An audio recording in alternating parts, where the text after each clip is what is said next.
Jekyll's my name, Dr. Jekyll. Felix Flankin, I'm a pharmacist. I'm also allergic. I have a little elixir that keeps me in wonderful metal. To your health.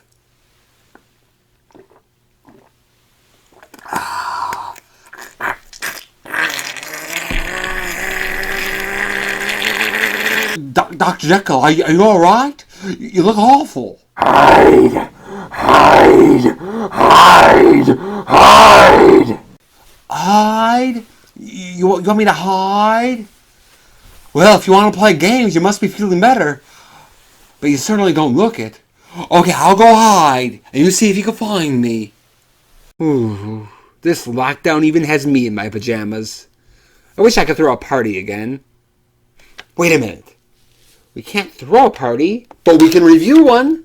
The 1967 classic Mad Monster Party, which stars Dr. Frankenstein, Count Dracula, the werewolf, and a bunch of other groovy people. Because remember, you can't catch something from someone already dead, so don't invite the living, invite all monsters instead.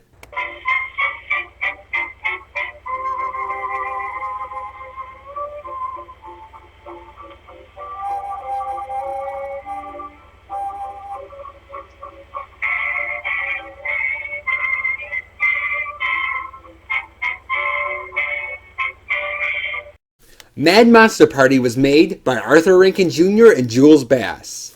Now, if you don't recognize the names, stay cool, because I know you've seen your TV specials, like Frosty the Snowman, Rudolph the Red-Nosed Reindeer, and Santa Claus is Coming to Town.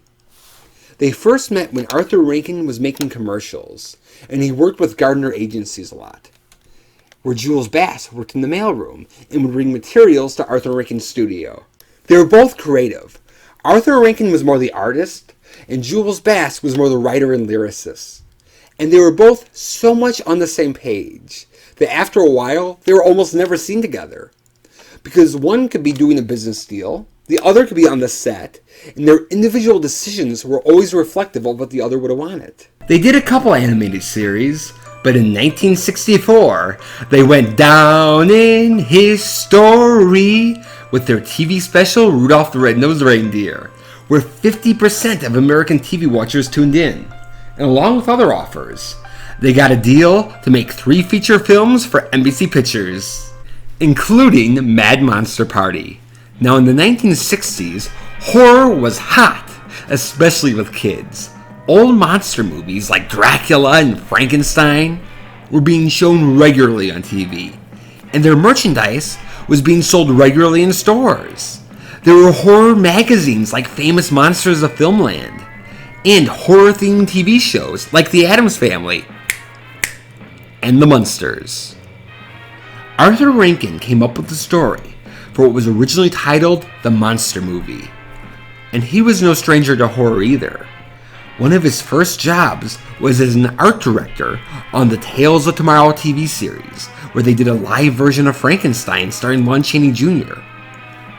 The regular writer, Len Korpkin, did the initial script, and it was punched up by Harvey Kurtzman, who was the founding editor of Mad Magazine, which is why they changed the title to Mad Monster Party. In addition, they brought in the illustrator Jack Davis, who had worked on the Tales from the Crypt comic book and was known for his horror art, to do the designs. Through working with Japanese animators, Rankin and Bass developed their own style of stop-motion animation, called animagics. On average, each figure, which looked like a doll, was about 8 inches tall. And for every setup, there would be one person assigned to each character. And that person would move their character a little bit, the camera would film, they'd move their character a little bit more, the camera would film, and so on. And they wouldn't go home until the setup was done, because everyone had to keep it fresh in their memories. Now that you know the background, my boils and ghouls, let's blast off into the plot summary. Dr. Frankenstein, who is both a mad scientist and the head of the worldwide organization of monsters, has invented the formula for ultimate destruction, but is also getting ready to retire. So he's invited all the monsters, except for it, to his home on the Isle of Evil to show his formula and announce his new successor, who will inherit all of his secrets. Count Dracula hopes it'll be him. The monster and his mate hope it'll be them. But it's really going to Felix Flanken, who's Dr. Frankenstein's nephew. Dr. Frankenstein's creation, Francesca, makes a deal with Dracula that if he'll kill Felix, they'll split the secrets. However, they face competition from the monster and his mate. Dracula betrays Francesca. She couldn't count on him, and he joins forces with the monster and his mate, while Francesca falls in love with Felix. To get revenge against Dracula and the others, she sent an invitation to it, and that's when things really get bananas.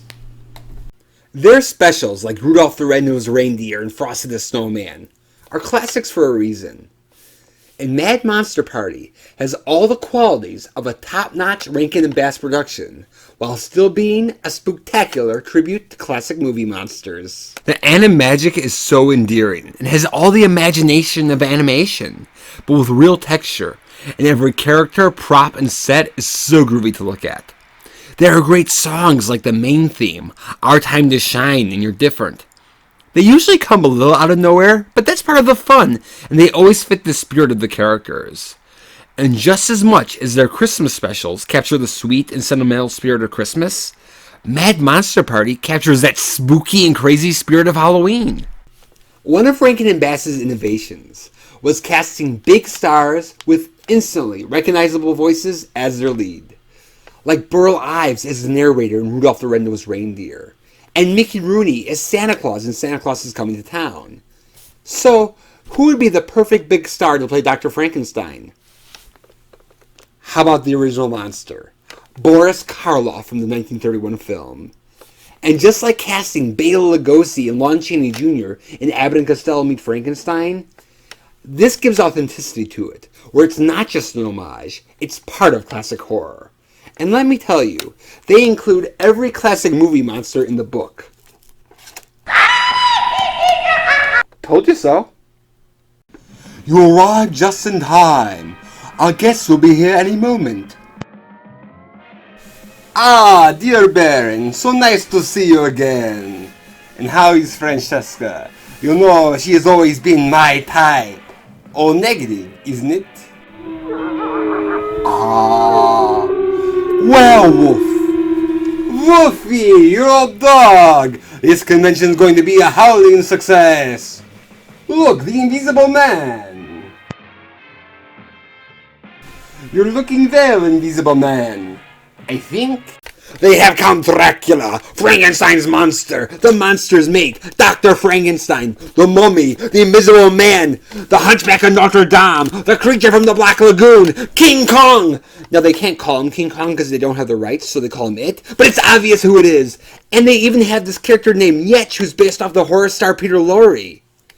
And while the monsters are naturally more funny than scary, they stay true to their characters. Just like the Universal horror films, Dracula is repelled by Wolfsbane. The monster is afraid of the torch. For a while, Dracula is paired off with Francesca, and she has red hair just like Mina, and Dracula wants to bite her. Dr. Frankenstein sends airplanes after King Kong, and they recreate that iconic scene. Also, in the opening credits, they show all of the monsters' domains. And even though it's just for a few seconds, they made that Notre Dame set for the Hunchback. Rankin and Bass respect these characters just like they do Santa Claus. And just like in the song, each one has their time to shine. And so does the cast. After doing smaller parts in 80 movies, some silent, some talkies, Boris Karloff became an instant horror icon by playing the monster in Frankenstein. He did the other classic horror movies, Radio. In the 40s, he became a Broadway star. And in the 50s and 60s, along with hosting 2 horror series, he guest starred in over 100 TV shows. But this was his first time doing voiceover for animation. He was 79 and suffering from shingles, but was excited to try this new medium, and he absolutely is the elderly Dr. Frankenstein. His character looks just like him, and his name is Baron Boris von Frankenstein, or as Felix calls him, Uncle Boris. Boris has this iconic lispy voice that just screams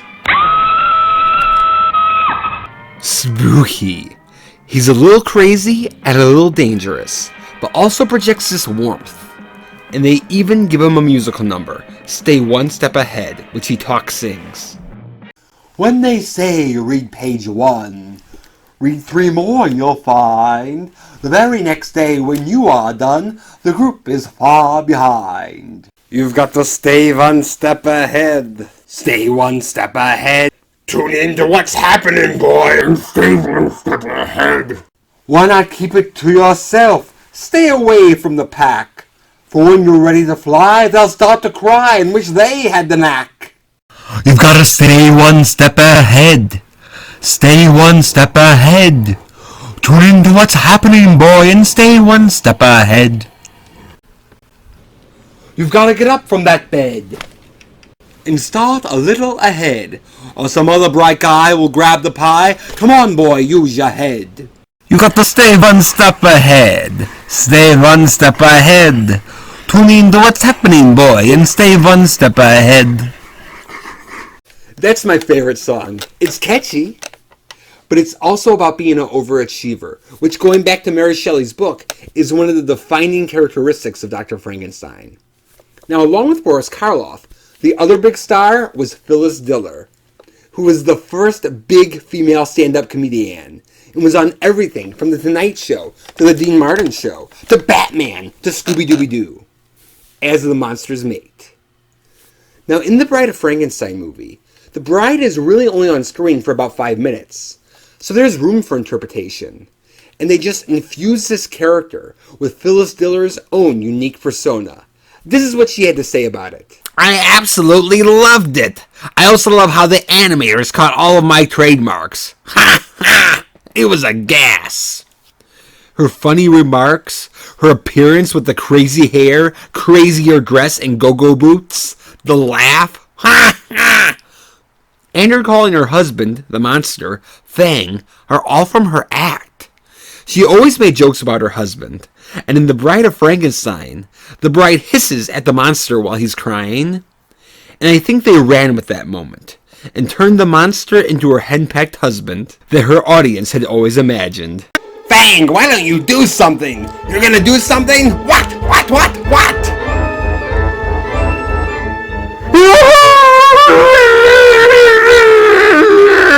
You're crying? That's not enough!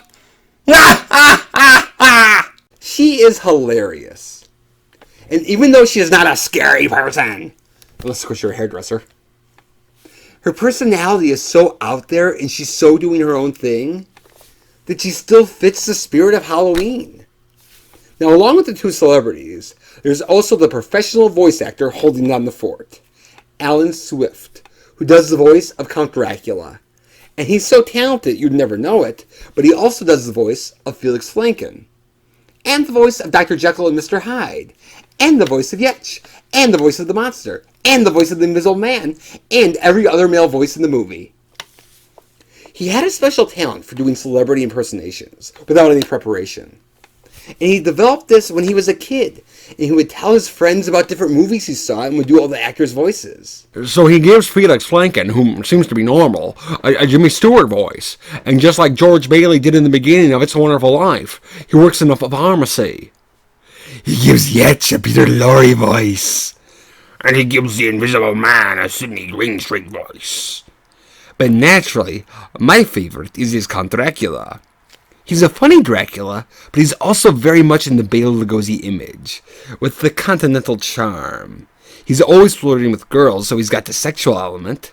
He's arrogant, and even does the same cape move. Plus, even amongst all these other monsters, they still have him as the villain. He never succeeds, but he tries to bite people. He tries to kill Felix Flanken. And when he finds out that someone else is getting the secrets, he's down to betray all the other monsters. If I am not getting the secrets, then who is? Don't tell me it's that flea-bitten werewolf.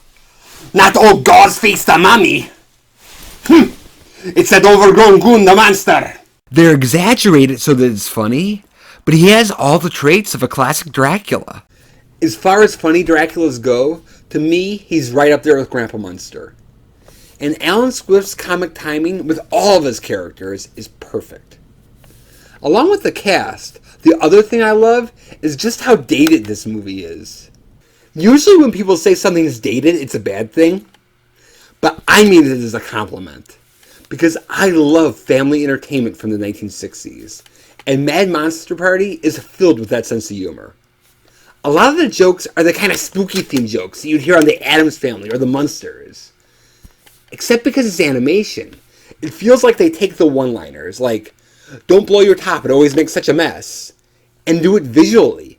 "I want everyone to remain calm and collected no matter what emergency arises. And I don't want to see anyone losing his head. I take it yours wasn't hooked on." There's also some hilarious adult jokes, like when the monster's mate and Francesca have a cat fight in their underwear and you hear actual hissing. And this is very much a 1960s children's entertainment thing. Think of Gilligan's Island. The kids were laughing at Gilligan, but they would put Ginger and Marianne in bikinis because Dad was watching too. The opening theme, Mad Monster Party, is done in the style of Goldfinger. The ending is a parody of the ending of Some Like It Hot. And you can see the influence of the Batman show. "And now, friends, you'll discover who was the original Batman."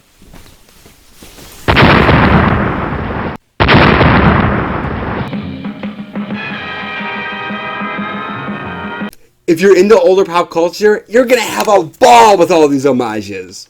And if you're not, you'll still enjoy it because it all still fits. For instance, I mentioned that Alan Swift is doing a Peter Lorre voice for Yetch. Well, if you know who Peter Lorre is, that's so cool. But if you don't, it's still a good creepy voice that fits the personality of Yetch.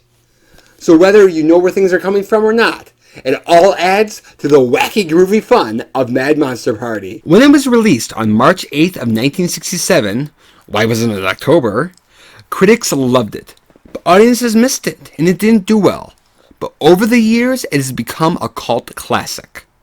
It launched a TV special prequel called Mad, Mad, Mad Monsters. Their version of Count Dracula with the monocle inspired the appearance of Count Van Count on Sesame Street. And it was part of the inspiration for Tim Burton's Nightmare Before Christmas and Corpse Bride.